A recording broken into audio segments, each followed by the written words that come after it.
The morning rain drummed against the windows of Kensington Palace as Detective Sarah Mitchell adjusted her earpiece for the third time. She had been assigned to the Royal Protection Unit only 6 months ago, but already she could sense something was different about today. The usual chatter among the security team seemed more hushed, more urgent. "Mitchell, you're on Princess Catherine duty today," her supervisor, Commander James Harrison, announced as he approached her station. His weathered face bore the expression of someone carrying unwelcome news. Sarah nodded, gathering her equipment. She had worked several shifts protecting the Princess of Wales before, and Kate had always been gracious and easy to work with. Unlike some members of the royal family, Kate treated the security staff with genuine respect and kindness. As Sarah made her way through the palace corridors, she couldn't help but notice the increased presence of senior staff members huddled in quiet conversations. Something was definitely happening, but the nature of palace protocol meant that information flowed strictly on a need-to-know basis. Kate was in her private study when Sarah arrived, reviewing what appeared to be charity event proposals. The princess looked up with a warm smile that didn't quite reach her eyes. "Good morning, Sarah," Kate said, setting down her papers. "I hope you slept well." "Very well, thank you, Your Royal Highness," Sarah replied, taking her position by the door. She had learned to read the subtle signs that indicated Kate's mood, and today there was an underlying tension that the princess was trying hard to conceal. The morning proceeded normally enough. Kate had a video call with the CEO of one of her patronages, followed by a meeting with her private secretary about upcoming engagements. Sarah remained vigilant, her eyes constantly scanning the room and monitoring the communications coming through her earpiece. It was around 11 o'clock when Sarah first heard the name that would change everything. "Operation Spotlight is a go," came the crackling voice through her earpiece. "Queen Consort has authorized full access to personal correspondence files. Target, Princess of Wales historical and current communications." Sarah's blood ran cold. She glanced at Kate, who was engrossed in reviewing a speech draft, completely unaware that her privacy was being systematically violated. The Queen Consort could only mean Camilla, and Sarah knew that any investigation into Kate's personal communications could only spell trouble. Over the past months, Sarah had witnessed firsthand the subtle tensions within the royal household. There were the carefully worded conversations that stopped when certain people entered rooms, the strategic seating arrangements at family gatherings, and the way information seemed to flow through different channels depending on who was involved. But this was different. This was an active investigation into Kate's private communications, and Sarah suspected it had everything to do with the recent rumors that had been circulating in the press about alleged disagreements within the royal family. "Mitchell, report to command center in 15 minutes. Harrison's voice crackled through her earpiece. Sarah acknowledged the order, her mind racing. She looked at Kate, who was now on the phone with what sounded like one of the children's teachers, discussing a school event with the patience and attention that made her such a beloved mother and public figure. "Your Royal Highness, I need to step out briefly for a security briefing," Sarah said when Kate finished her call. "Of course, Sarah. Take your time." As Sarah walked through the palace corridors toward the command center, she passed several technicians she didn't recognize carrying what appeared to be data recovery equipment. Her suspicions were confirmed when she overheard one of them mention email archives and message recovery protocols. The command center was buzzing with activity when Sarah arrived.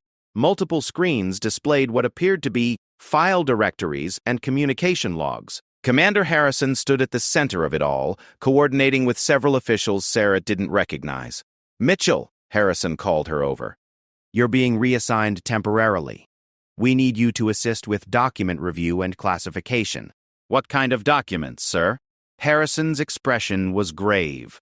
"Personal correspondence belonging to the Princess of Wales. We're conducting a comprehensive security review of all communication channels." Sarah felt her stomach drop. "On whose authority, sir?" "The Queen Consort has expressed concerns about potential security breaches and unauthorized disclosure of sensitive family information.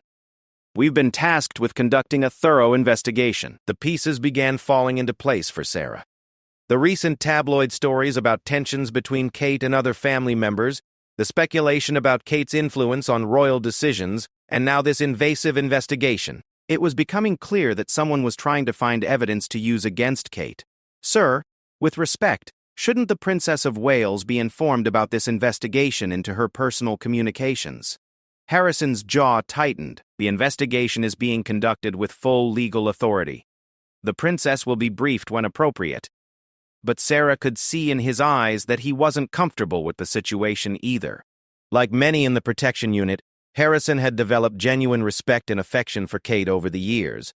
She treated their team like valued colleagues rather than invisible servants. What exactly are we looking for, sir? Any communications that might indicate unauthorized sharing of confidential royal business, inappropriate contact with media representatives, or discussions that could be detrimental to the reputation of the royal family? Sarah's heart sank. This wasn't a security review. This was a fishing expedition designed to find anything that could be used to damage Kate's standing within the family. She thought about the princess's genuine warmth, her dedication to her charitable work, and the way she had modernized the monarchy while respecting its traditions. I'll need you to review Kate's text messages from the past 6 months, Harrison continued, handing her a tablet loaded with data. Flag anything that seems unusual or inappropriate. As Sarah scrolled through the messages, she saw exactly what she expected. Communications with school teachers about the children's activities, coordination with charity staff about events, conversations with close friends about normal life concerns, and loving exchanges with William about family schedules and plans. But she also noticed something else. Several messages seemed to be missing from obvious conversation threads. Timestamps showed gaps where responses should have been, and some conversations ended abruptly without natural conclusions. Sir, it appears some messages have been selectively removed from these archives. Harrison looked uncomfortable. That's not unusual in security reviews. Sometimes certain communications are archived separately for sensitivity reasons, but Sarah's training told her otherwise.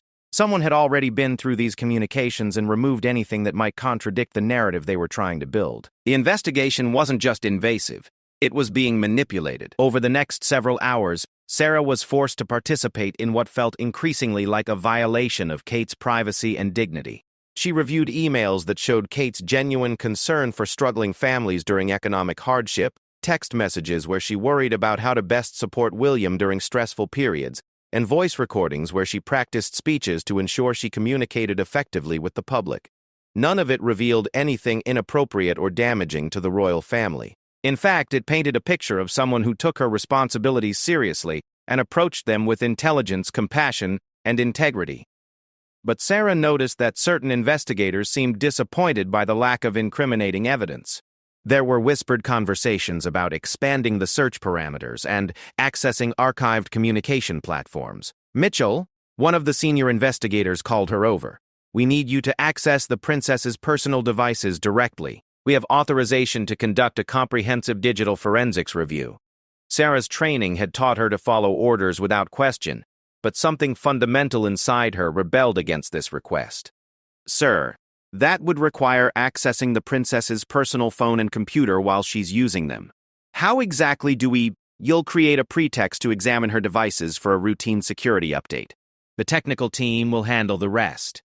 This was the moment Sarah realized she was being asked to actively deceive Kate, not just participate in an investigation she wasn't aware of, but to actively trick her into surrendering her most private communications. Sarah thought about Kate's trust in her security team, the way she had welcomed Sarah into her protection detail with genuine warmth, and how she had even asked about Sarah's family during quiet moments between official duties. I need to understand the legal basis for this level of investigation, Sarah said carefully. The senior investigator's expression hardened. Detective Mitchell, you're not here to question legal authority. You're here to follow orders. Is that going to be a problem? Sarah met his gaze steadily. No, sir. I just want to ensure we're following proper protocols. But inside, she was already making a decision that would change everything. She couldn't be part of violating Kate's trust and privacy, especially when it was clear the investigation was designed to find evidence that likely didn't exist, or to create the appearance of wrongdoing where none existed. As she left the command center to return to Kate, Sarah's mind was already working on a plan. She had sworn an oath to protect the royal family, and that included protecting them from threats that came from within their own household. The afternoon sun was streaming through the windows when Sarah returned to Kate's study. The princess was reviewing photographs from a recent charity visit, selecting images for social media posts that would highlight the important work being done by the organizations she supported. "Everything all right, Sarah?" Kate asked, looking up from the photos. "You look concerned about something." For a moment, Sarah hesitated. Royal protocol strictly forbade discussing security matters with the principals they were protecting. But she thought about Kate's 3 young children, about the way Kate had worked tirelessly to modernize the monarchy while honoring its traditions, and about the clear attempt to undermine her position within the family. "Your Royal Highness," Sarah said quietly, moving closer to Kate's desk. "I need to inform you about a situation that I believe you should be aware of." Kate set down the photographs, immediately sensing the gravity in Sarah's voice. "What kind of situation?" Sarah glanced toward the door, ensuring they wouldn't be overheard. "There's an active investigation being conducted into your personal communications. Your emails, text messages, and phone records are being reviewed and analyzed by a team of investigators." Kate's face went pale, but her voice remained steady. "On whose authority?" "The Queen Consort has authorized what they're calling a security review, but Your Royal Highness, I believe you should know that this goes far beyond normal security protocols." Kate was quiet for a long moment, processing this information. When she spoke again, her voice was calm, but there was steel underneath. "How extensive is this investigation?" "They have access to 6 months of your communications, and they're planning to conduct forensic analysis of your personal devices. They were going to ask me to create a pretext to examine your phone and computer. And you're telling me this because..." Sarah met Kate's eyes directly. "Because I believe you have the right to know, and because I don't think this investigation is being conducted in good faith." Kate stood up from her desk, moving to the window that overlooked the palace gardens. "Sarah, you realize that by telling me this, you're putting your career at risk." "Yes, Your Royal Highness." "I'm aware of that." Kate turned back to face her. "Why would you take that risk?" Sarah thought about all the reasons. Kate's kindness to the staff, her dedication to her charitable work, the obvious love she had for her family, and the way she had brought fresh energy and authenticity to the royal role. "Because it's the right thing to do, Your Royal Highness, and because I believe someone is trying to find evidence of wrongdoing that doesn't exist." Kate nodded slowly. "Thank you, Sarah. Your loyalty means more than you know." She paused, considering her next words carefully. "What would you advise I do with this information?" "I would suggest being very careful about any communications from this point forward and perhaps considering seeking independent legal advice about your rights in this situation." Kate's phone buzzed with a text message, and both women looked at it instinctively. It was from William, asking if she wanted him to pick up the children from school. "They'll be monitoring this, won't they?" Kate asked quietly. "Yes, Your Royal Highness. They will." The weight of the situation settled over both women. Kate was trapped in a web of surveillance and suspicion, while Sarah had committed herself to protecting Kate even if it meant sacrificing her own career. "Sarah," Kate said finally, "I want you to know that whatever happens next, I'm grateful for your honesty and your courage." As the afternoon wore on, both women maintained the appearance of normalcy while grappling with the reality that their lives had fundamentally changed. Kate continued her official duties with characteristic grace, while Sarah remained vigilant, now protecting Kate not just from external threats, but from the very institution they both served. The investigation was far from over, and Sarah knew that by choosing to warn Kate, she had set in motion a series of events that would test both their resolve and their principles. But as she watched Kate interact with palace staff with her usual warmth and consideration, Sarah felt certain she had made the right choice. The real battle was just beginning. The next morning brought an unusual request that immediately put Sarah on high alert. Commander Harrison approached her before her shift began, his expression more serious than she had ever seen it. "Mitchell, there's been a change in assignment. You're being moved to perimeter security effective immediately." Sarah's heart sank, though she tried to keep her expression neutral. "May I ask why, sir?" "Operational requirements," Harrison replied curtly. "Detective Reynolds will be taking over Princess Catherine's detail." Sarah knew exactly what this meant. Her warning to Kate had either been discovered or suspected. By removing her from Kate's immediate protection, They were eliminating what they saw as a potential leak in their investigation. "Sir, is this related to the security review we discussed yesterday?" Harrison's jaw tightened. "Mitchell, I'm going to give you some advice. Sometimes in this job we see things that make us uncomfortable, but our job is to follow orders and maintain the security of the royal family as a whole. Do you understand what I'm saying?" The message was clear. Stay quiet and don't interfere, or face the consequences. "I understand, sir." But as Sarah made her way to the perimeter security post, her resolve only strengthened. If they were willing to remove her from Kate's detail just for asking questions, it confirmed her suspicions that this investigation was far from legitimate. From her new position at the palace gates, Sarah had a different perspective on the comings and goings of royal life. She watched as several black vehicles arrived throughout the morning, carrying individuals she didn't recognize, but who were clearly involved in the ongoing investigation. Around midday, she spotted Kate leaving the palace with her usual grace, accompanied by Detective Reynolds. Kate's expression was composed, but Sarah could see the tension in her shoulders and the way she held herself slightly more rigidly than usual. As Kate's car passed through the gates, their eyes met briefly through the window. Kate gave an almost imperceptible nod, acknowledgement that she remembered Sarah's warning and was proceeding carefully. The afternoon brought an unexpected development. Sarah was monitoring radio communications when she heard Detective Reynolds requesting immediate backup at Kate's location. Her heart pounded as she listened to the coded exchanges that followed. "Principal is requesting emergency legal consultation," Reynolds reported. "She's refusing to proceed with scheduled engagement until she speaks with independent counsel." Sarah felt a mixture of pride and concern. Kate was standing up for herself, but this kind of resistance would only escalate the situation. Sure enough, within an hour, several senior palace officials had arrived at Kate's location, including the private secretary and the master of the household. By evening, the palace was buzzing with activity. Sarah overheard fragments of heated conversations as officials moved between meetings.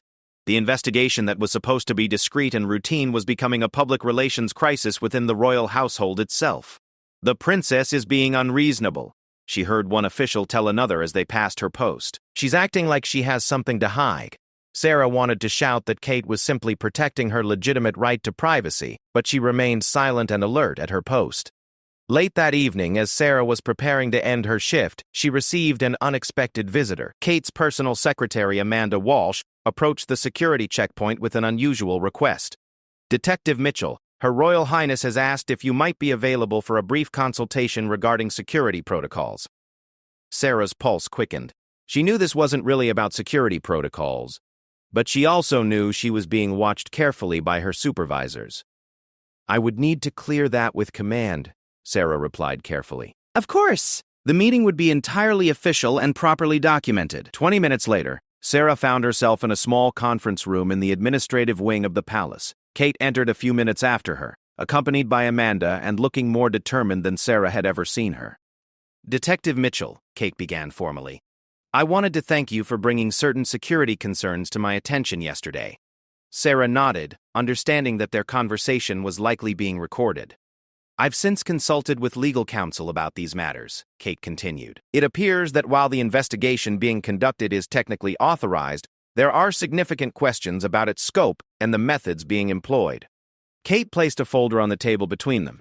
"My legal team has prepared a formal response to the investigation, requesting full transparency about its scope, the specific allegations being investigated, and the legal basis for examining personal communications that have no bearing on official royal business." Sarah understood immediately. Kate wasn't just protecting herself. She was forcing the investigation into the open, where it would have to be justified publicly.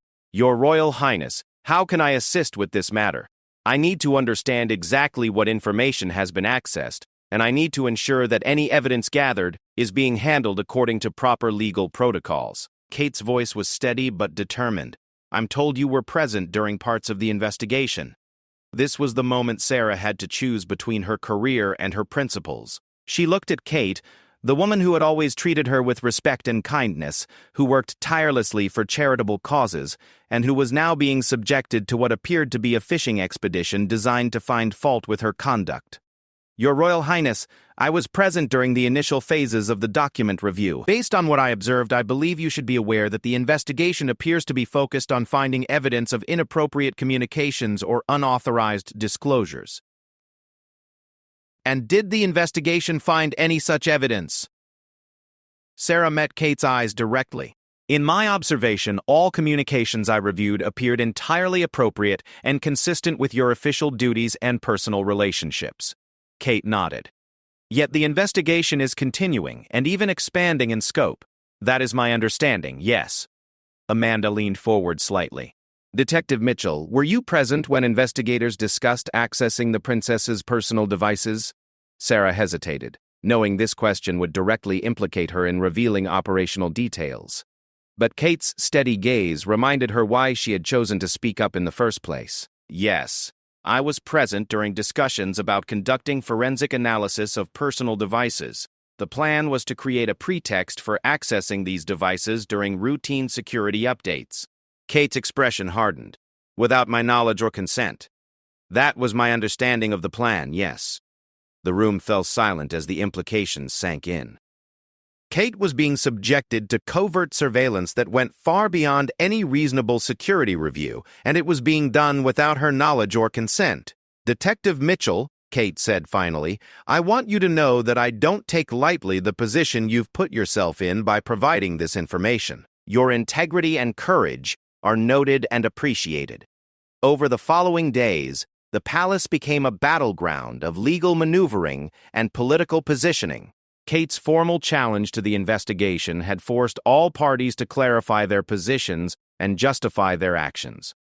Sarah watched from her perimeter post as lawyers, senior royals, and government officials shuttled between meetings. The discreet investigation had become a major internal crisis that threatened to spill into public view. On the third day after Kate's legal challenge, Sarah received a summons to appear before an internal review board. As she walked through the palace corridors toward the meeting, she mentally prepared herself for what would likely be the end of her career in royal protection. The review board consisted of 3 senior officials, including Commander Harrison and 2 individuals Sarah didn't recognize, but who clearly held significant authority within the royal household. Detective Mitchell, the senior official began, you've been called before this review to address serious concerns about your conduct during recent security operations. Sarah stood at attention. Yes, sir. It has been alleged that you disclosed confidential operational information to unauthorized personnel. Specifically, that you revealed details of an ongoing security investigation to the subject of that investigation. Sir, I believed that the individual had the right to know about the investigation being conducted into their private communications. That determination is not yours to make, Detective. By revealing operational details, you compromised the integrity of a legitimate security review. Sarah felt anger rising in her chest. Sir, with respect, I question whether the investigation was being conducted in good faith. The methods being employed went far beyond standard security protocols. Detective Mitchell, you are not qualified to make that determination. Your job is to follow orders and maintain operational security. My job is to protect the royal family, sir. That includes protecting them from threats to their privacy and dignity regardless of where those threats originate. The room fell silent. Sarah knew she had just ended her career, but she felt no regret. Some things were more important than following orders. Detective Mitchell, the senior official continued, your service to the royal household is hereby terminated, effective immediately. You will surrender your credentials and equipment, and you are bound by confidentiality agreements regarding all operational matters you were privy to during your service. As Sarah surrendered her badge and equipment, she thought about Kate facing the ongoing investigation without allies within the security apparatus. The thought troubled her deeply. But Sarah's dismissal had an unintended consequence. Word of her termination spread quickly through the palace staff, many of whom respected her professionalism and integrity. Questions began to be raised about why a dedicated officer would risk her career to challenge what was supposed to be a routine security review. That evening, as Sarah cleared out her locker, she received a text message from an unknown number. Your sacrifice was not in vain. Truth has a way of emerging. a friend. She later learned that several members of the palace staff had begun quietly documenting irregularities in the investigation, inspired by her willingness to stand up for what was right. Meanwhile, Kate continued her public duties with characteristic grace while fighting the investigation through legal channels. Her lawyers had filed formal complaints about the scope and methods of the investigation, demanding transparency and accountability. The pressure was mounting on those who had authorized the investigation to justify their actions. Questions were being raised at the highest levels about whether the investigation was motivated by genuine security concerns or by personal and political considerations. Sarah's termination had accomplished something she hadn't intended. It had turned her into a symbol of integrity within the palace community and had drawn attention to the questionable nature of the investigation itself. As she left Kensington Palace for the last time as an employee, Sarah knew that her decision to protect Kate had cost her the career she loved. But she also knew that some principles were worth more than any job. The investigation was far from over, but Sarah had ensured that Kate was no longer facing it alone and uninformed. Other allies were emerging from within the palace community, and the spotlight was beginning to shine on those who had authorized what appeared to be an abuse of power. The battle for Kate's reputation and dignity was entering a new phase, and Sarah had played a crucial role in ensuring that it would be fought on more equal terms. Her sacrifice had shifted the balance of power, and the truth was beginning to emerge from the shadows where it had been hidden. 3 weeks after Sarah's dismissal, the investigation into Kate had taken on a life of its own. What began as a discreet inquiry into the princess's communications had mushroomed into a full-scale review that was consuming significant palace resources and creating tension throughout the royal household. Kate maintained her public duties with remarkable composure, but those who worked closely with her could see the strain. Her usual warmth remained intact, but there was a wariness in her interactions, a careful consideration of every word and gesture that hadn't been there before. Meanwhile, Sarah had found herself in an unexpected position. Despite being terminated from royal protection, she had become a focal point for palace staff who were troubled by what they witnessed. Her small flat had become an unofficial meeting place for those who wanted to share information about the investigation's irregularities. "They're accessing communications going back 2 years now," whispered Maria Santos, one of Kate's administrative assistants, during a clandestine evening meeting. "And they're not just looking at the princess's messages anymore. They're reviewing communications from anyone who's had regular contact with her." Sarah felt a chill run down her spine. "That includes staff members, charity partners, friends, and family," added David Chen, a palace IT specialist who had been increasingly uncomfortable with the technical support he was being asked to provide. "They've requested access to text messages between the princess and Prince William, communications with her parents, even messages with the children's schools."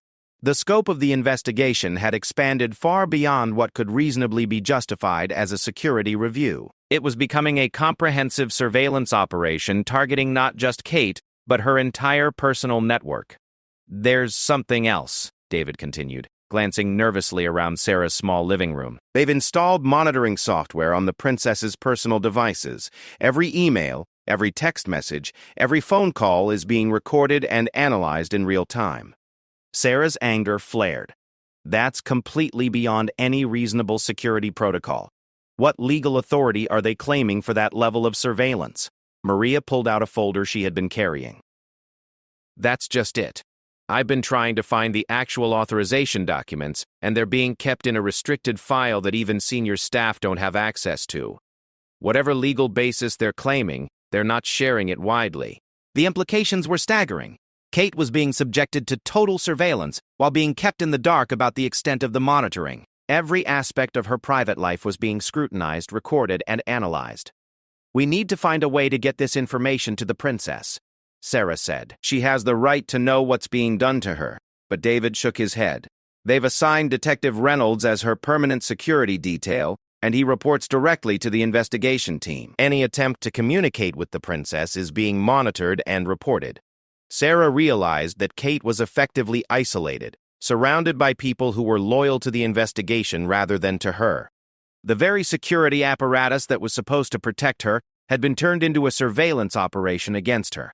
Over the following days, Sarah worked carefully to piece together the full scope of the investigation. Through her network of sympathetic palace staff, she learned that the operation had been given the codename Operation Clarity and was being run jointly by Palace Security and an external investigation firm. The external firm was particularly troubling. Blackstone security associates specialized in corporate espionage and had a reputation for aggressive tactics that skirted the edges of legality. Their involvement suggested that this was far more than a routine security review. Sarah's investigation revealed that the firm had been retained specifically to find evidence of Kate's alleged inappropriate communications with media representatives. The goal appeared to be building a case that Kate had been leaking confidential royal family information to journalists. But according to David's technical analysis, the investigation had found no such evidence. Kate's communications with media were limited to official channels and were entirely appropriate for her role. The investigators were apparently frustrated by their inability to find any wrongdoing. "They're getting desperate," David explained during another evening meeting. "I overheard one of the Blackstone investigators talking about creating a narrative from available evidence even if they couldn't find direct proof of misconduct." Sarah understood immediately what this meant. Unable to find actual evidence of wrongdoing, the investigators were preparing to take Kate's legitimate communications out of context to create the appearance of impropriety. "We have to warn her," Sarah said. "Kate needs to know that they're planning to twist her words to create false evidence against her." But the challenge remained. How to reach Kate when she was surrounded by people who were monitoring her every communication and reporting back to the investigation team. The solution came from an unexpected source. Amanda Walsh, Kate's personal secretary, approached Sarah through Maria. Amanda had become increasingly disturbed by the investigation and was willing to help, but she needed to be extremely careful to avoid suspicion. "The princess has a charity event tomorrow at the Children's Hospital," Amanda explained. "There will be media present, which means external security protocols. It might be possible to get a message to her during the transition between locations." Sarah knew this was risky. If caught, Amanda could lose her position, and Sarah could face charges for interfering with an ongoing investigation. But Kate's situation was deteriorating rapidly, and time was running out. The plan they developed was simple but dangerous. Sarah would pose as a journalist at the charity event, using press credentials that David could arrange through a contact at a legitimate news organization. During the photo opportunity, Sarah would find a way to pass Kate a note warning her about the planned misuse of her communications. The morning of the charity event, Sarah felt a mixture of determination and terror as she prepared to enter Kensington Palace for the first time since her dismissal. She had disguised her appearance slightly and was carrying legitimate press identification, but she knew that if anyone from the investigation team recognized her, the consequences would be severe. The Children's Hospital event was one of Kate's regular engagements, supporting an organization she had patronized for several years. Despite everything she was facing, Kate's genuine warmth and connection with the children and families was immediately evident. Sarah positioned herself among the small group of journalists and photographers, staying toward the back and keeping her head down. She watched as Kate moved through the event with her characteristic grace, taking time to speak with each child and family, asking thoughtful questions, and showing genuine interest in their stories. The opportunity came during the final photo session. Kate was surrounded by children showing her their artwork, when Sarah managed to get close enough to hand her what appeared to be a child's drawing. But folded inside the drawing was a note explaining the true scope of the investigation and warning Kate about the plan to misrepresent her communications. Kate accepted the drawing with a smile, glancing briefly at Sarah. For just a moment their eyes met, and Sarah saw recognition flash across Kate's face. Kate quickly recovered her composure, but Sarah could see that the message had been received. As Sarah prepared to leave the event, she noticed Detective Reynolds speaking urgently into his radio. Her heart pounded as she realized she might have been spotted, but she forced herself to walk normally toward the exit. She had almost reached the door when she felt a hand on her shoulder. "Excuse me, miss," came Reynolds' voice. "Could I speak with you for a moment?" Sarah's heart hammered, but she turned with what she hoped was a confused expression. "Is there a problem, officer?" Reynolds studied her face carefully. "You look familiar. Have we met before?" "I don't think so," Sarah replied, holding up her press badge. "I'm with the Evening Standard. I've covered several royal events, but I don't believe we've been introduced." For a tense moment, Reynolds continued to study her.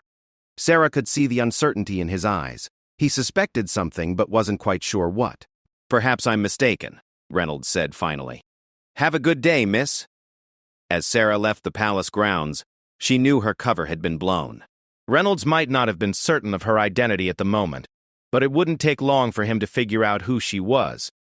But the mission had been accomplished. Kate now knew the full extent of the investigation and the plan to misrepresent her communications. Armed with this knowledge, she could take steps to protect herself and her family. That evening, Sarah wasn't surprised when her phone rang and she heard Commander Harrison's familiar voice. "Mitchell, we need to talk. Now."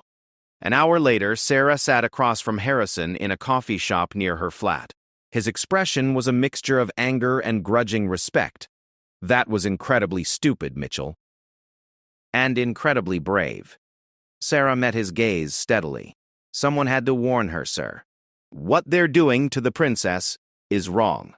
Harrison was quiet for a long moment. "You know I could have you arrested for interfering with an ongoing investigation." "Yes, sir. I know that. But I also know that you're not wrong about the investigation. I've seen things that make me very uncomfortable about how this whole operation is being conducted." Sarah leaned forward. "Then help us stop it." Harrison shook his head. "It's not that simple. There are forces at work here that are bigger than just palace security. Political forces, personal agendas. The investigation has taken on a momentum of its own." "What do you mean?" Harrison glanced around the coffee shop before answering. "The Queen Consort didn't authorize this investigation out of concern for security. She authorized it because she's worried about Kate's growing influence and popularity. The investigation is designed to find evidence that can be used to diminish Kate's role within the family." The confirmation of what Sarah had suspected still hit her like a physical blow. This wasn't about security or protecting the royal family. It was about internal politics and jealousy. "Sir, Kate is one of the most dedicated and effective members of the royal family. Her charitable work, her modernization efforts, her connection with the public—" "I know," Harrison interrupted. "But that's exactly the problem. Kate's success makes others feel threatened. And when people feel threatened, they do things they might not otherwise do." Harrison stood to leave, then paused. "Mitchell, I want you to know that there are people within the system who recognize what you've done and respect you for it.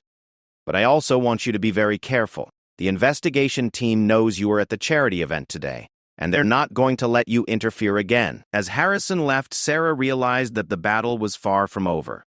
Kate now knew what she was facing, but she was still trapped within a system that had been turned against her. The investigation would continue, and the pressure to find or create evidence of wrongdoing would only intensify.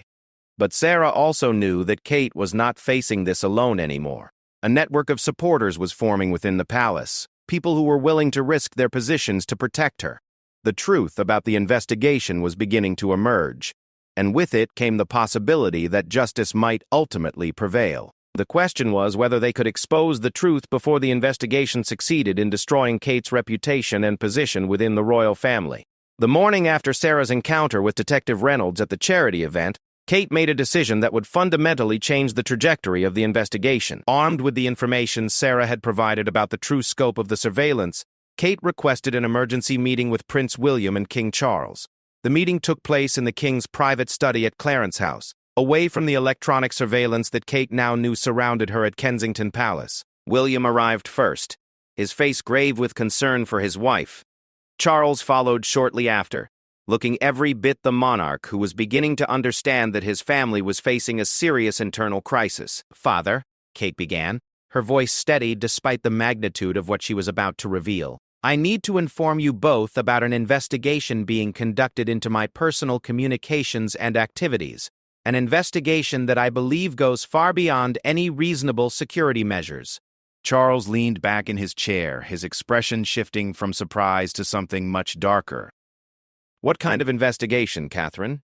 Over the next hour, Kate laid out everything she had learned about Operation Clarity, the unauthorized access to her personal devices, the surveillance of her family and friends, the involvement of external investigators, and most damning of all, the apparent plan to misrepresent her communications to create evidence of wrongdoing. William's anger was palpable and barely controlled.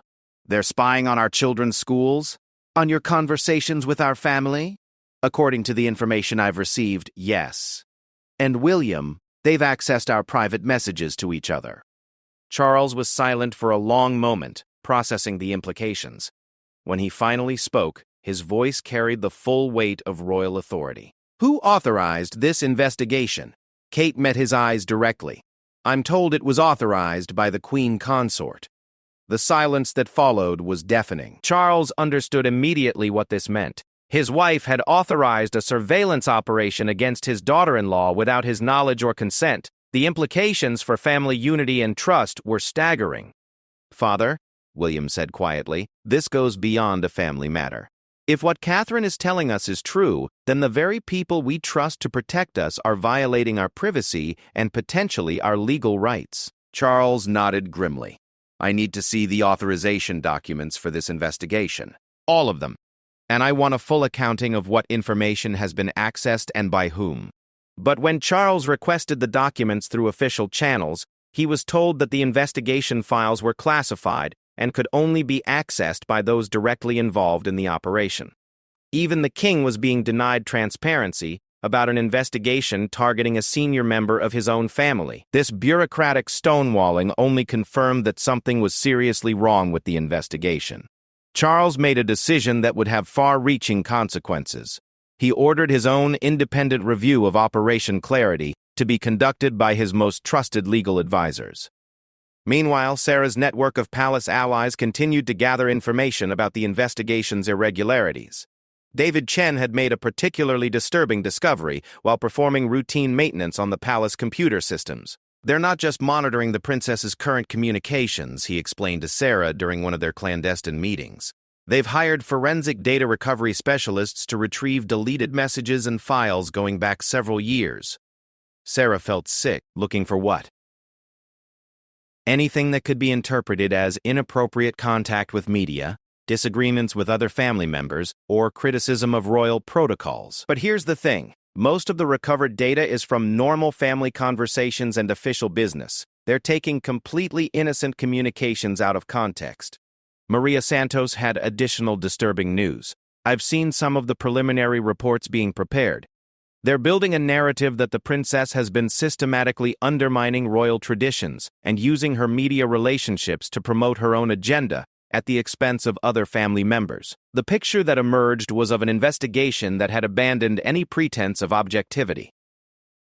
Unable to find evidence of actual wrongdoing, the investigators were constructing a false narrative from fragments of legitimate communications taken out of context.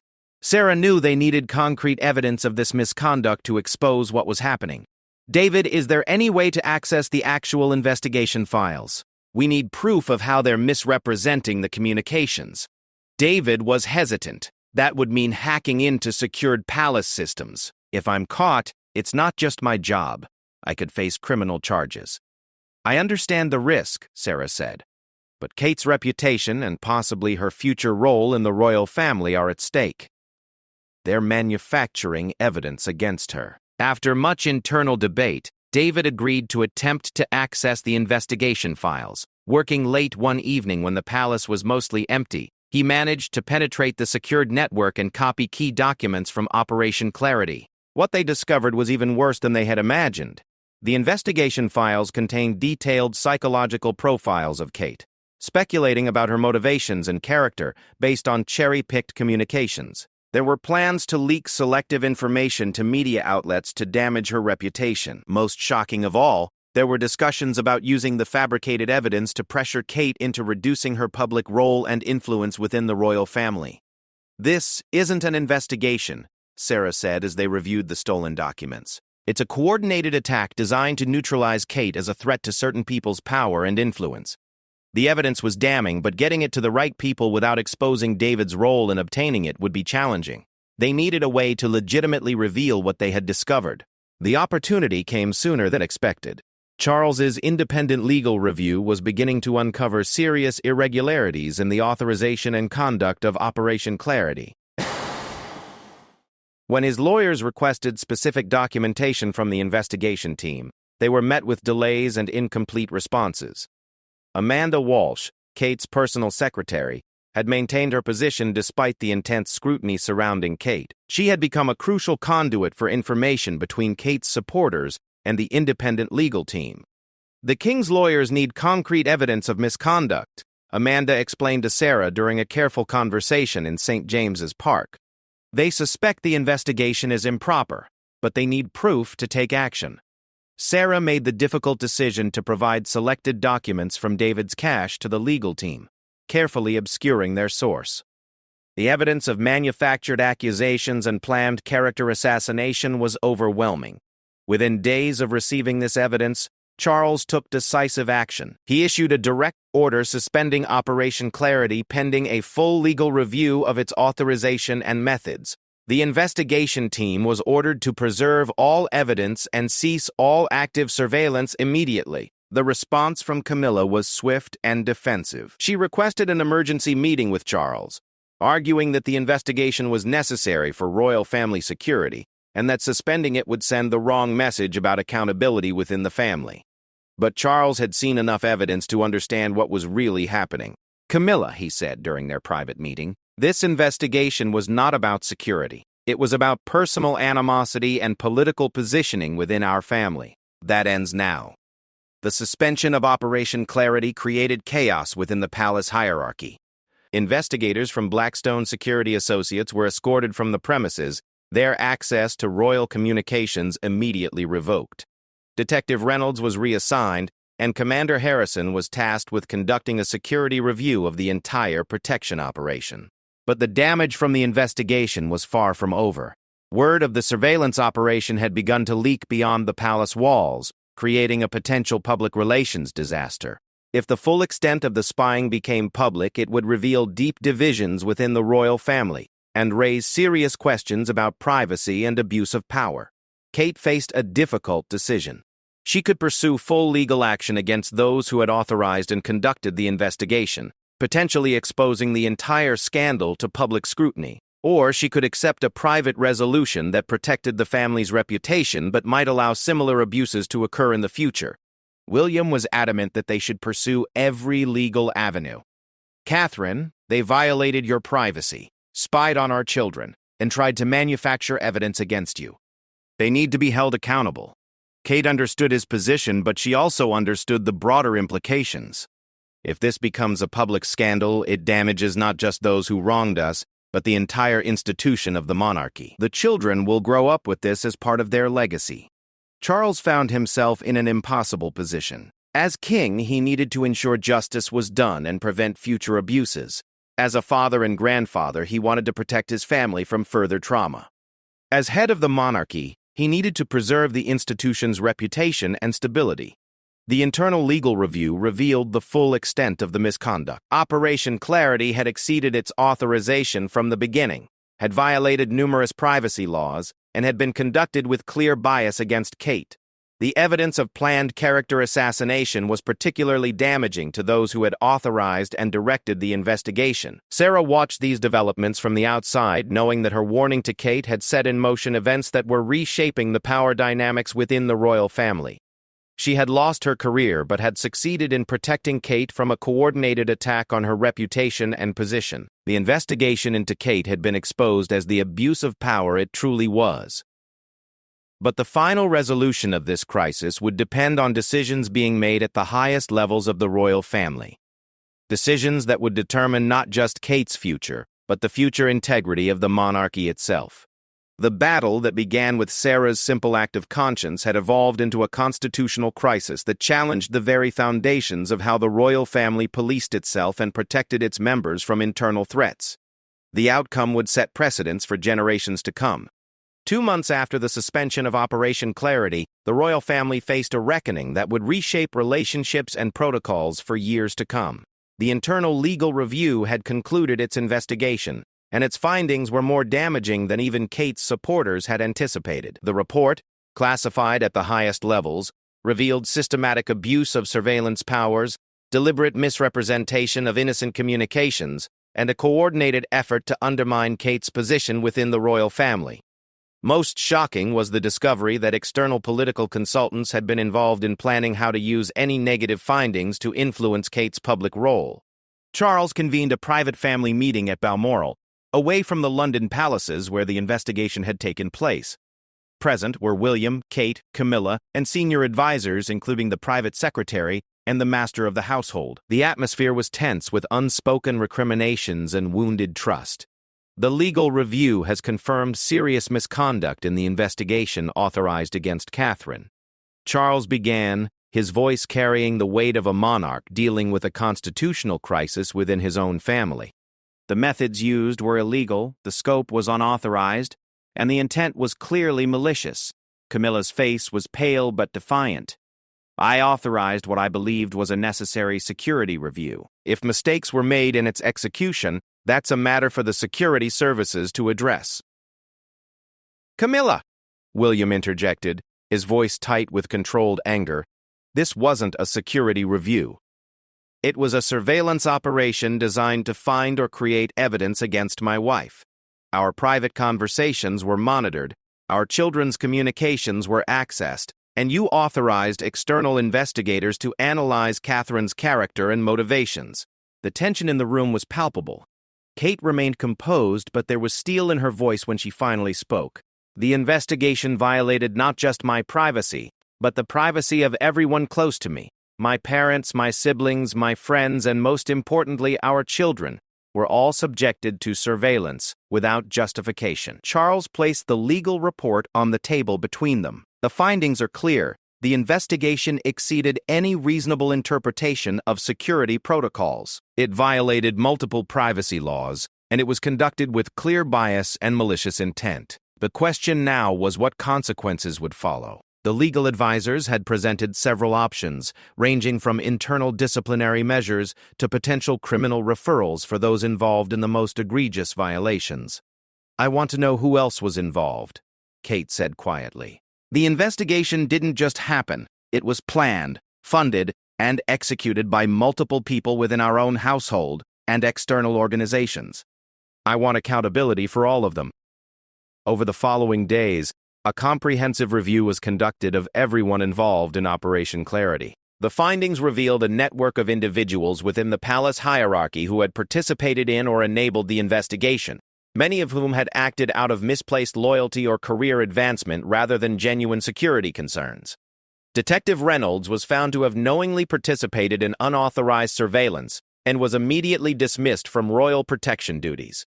Several administrative staff who had provided access to Kate's personal information without proper authorization were reassigned or terminated. Most significantly, the investigation revealed that Commander Harrison had been aware of the illegal aspects of the operation but had failed to report them through proper channels. Despite his ultimate cooperation with Sarah and others trying to expose the truth, his failure to act earlier cost him his position. The external investigation firm, Blackstone Security Associates, faced criminal referral for their role in the illegal surveillance and planned character assassination. Their contracts with the royal household were immediately terminated, and legal action was initiated to recover fees paid for their services. But the most difficult decision involved Camilla herself. As queen consort, she had authorized the investigation and had been aware of its expanding scope and questionable methods. The legal review found that while she might have had legitimate initial concerns, her failure to stop the investigation when its illegal nature became apparent made her complicit in the abuse. Charles faced an impossible choice between his role as king and his role as husband. The monarchy's integrity demanded accountability, but personal loyalty and family stability argued for private resolution. Kate herself provided the solution. In a private meeting with Charles and William, she outlined her terms for moving forward. "I don't want to destroy the institution or the family," Kate said, "but I need guarantees that this will never happen again, to me or to anyone else. I want systematic reforms in how the royal household handles security investigations, with independent oversight and clear legal boundaries." Her proposals were comprehensive and forward-thinking. She wanted an independent ombudsman position created to investigate complaints about royal household conduct. She wanted clear protocols established for any future security reviews, with mandatory legal oversight and notification requirements. Most importantly, she wanted a formal acknowledgement of what had occurred and a public commitment to preventing future abuses.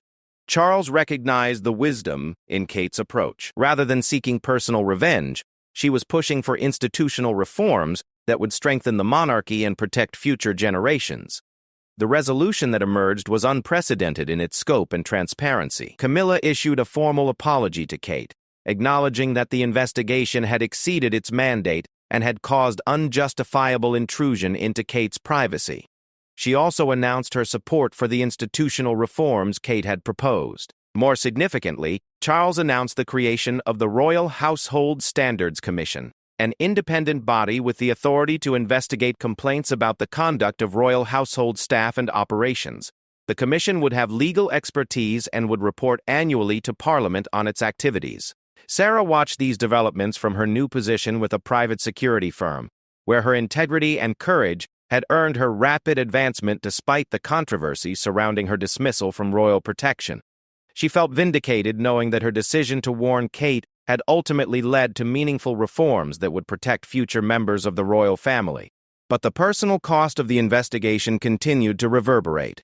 Trust within the royal household had been severely damaged, and rebuilding those relationships would take years. The staff members who had supported Kate during the investigation found their loyalty recognized and rewarded, but the atmosphere of suspicion and surveillance had left lasting scars. Kate herself emerged from the ordeal with her reputation enhanced rather than damaged. The public, when they learned the basic facts about the investigation, recognized her grace under pressure and her commitment to institutional reform rather than personal vendetta. Her approval ratings actually increased as details of her measured response became known. William's relationship with Camilla remained strained, though both made efforts to maintain family unity for the sake of the children and the monarchy. The investigation had revealed fundamental differences in their approach to family loyalty and institutional responsibility. 6 months after the investigation's suspension, Kate felt ready to address the experience publicly for the first time. In a carefully planned interview, she spoke about the importance of privacy, the need for institutional accountability, and her commitment to the monarchy despite the challenges she had faced. Every institution must be willing to examine itself honestly and make changes when necessary, Kate said in the interview. The monarchy is not exempt from that responsibility. What happened to me should never happen to anyone else, and I believe the reforms we've implemented will ensure it doesn't. The interview was praised for its dignity, its forward-looking perspective, and its commitment to the institution despite personal grievances. It marked Kate's emergence as not just a popular royal figure, but as someone who had demonstrated real leadership in a time of crisis. Sarah was invited to a small, private gathering at Kensington Palace to mark the anniversary of her warning to Kate. The guest list was limited to those who had supported Kate during the investigation. Amanda Walsh, David Chen, Maria Santos, and a few others who had risked their positions to stand up for what was right. Kate thanked each of them personally, acknowledging that their courage had made the ultimate resolution possible. But it was Sarah she spoke to last and most extensively. "I know what you sacrificed to warn me," Kate said privately. "Your career, your security, your future in protection work. I want you to know that your integrity saved not just me, but the institution itself." Sarah felt emotional as she responded. "Your Royal Highness, some things are more important than career advancement. Protecting you was the right thing to do regardless of the cost." Kate smiled. The first truly relaxed smile Sarah had seen from her in months. "I've learned that having people around you who are willing to tell the truth, even when it's difficult, is one of the most valuable things a person can have." The conversation continued for nearly an hour, covering Kate's plans for the future, the reforms that were being implemented, and her hopes for how the royal family would handle challenges going forward. As the evening concluded, Kate presented Sarah with a small gift, a personally inscribed watch with the simple message, "To Sarah, with gratitude for your courage and integrity, Catherine." The inscription captured the essence of what had transpired over the previous year. Sarah's decision to warn Kate about the investigation had set in motion a series of events that exposed abuse of power, led to meaningful reforms, and ultimately strengthened the monarchy by forcing it to confront its own vulnerabilities. The investigation that was intended to diminish Kate's influence had actually enhanced her standing and established her as a leader capable of transforming crisis into opportunity. The surveillance operation designed to find evidence of wrongdoing had instead revealed the wrongdoing of those who authorized it. As Sarah left Kensington Palace that evening, she reflected on the unexpected journey that had brought her to this point. She had lost the career she loved but had gained something more valuable, the knowledge that when tested, she had chosen integrity over convenience, courage over conformity. The royal family would face other challenges in the years to come, but the precedents established during the Operation Clarity crisis would serve as guardrails against future abuses. The institution had been forced to examine itself honestly and had emerged stronger and more accountable. Kate continued her royal duties with renewed purpose, knowing that she had not only survived an unprecedented attack on her privacy and position, but had used the experience to create lasting positive change. The investigation intended to end her influence had instead established her as one of the most respected and effective members of the royal family. The story that began with Sarah's simple act of conscience, warning Kate about the investigation, had evolved into a comprehensive reform of royal household practices and a reaffirmation of the principles that should govern any institution entrusted with public responsibility. Truth had indeed emerged from the shadows, and justice, though delayed, had ultimately prevailed. The access that had been denied to Kate regarding her own investigation had been replaced with transparency, accountability, and institutional safeguards that would protect future generations of the royal family. In the end, the investigation designed to destroy Kate had instead revealed the strength of her character and the power of individuals willing to stand up for what is right, regardless of the personal cost. The real victory belonged not just to Kate, but to everyone who had chosen principle over expediency when the moment of testing arrived.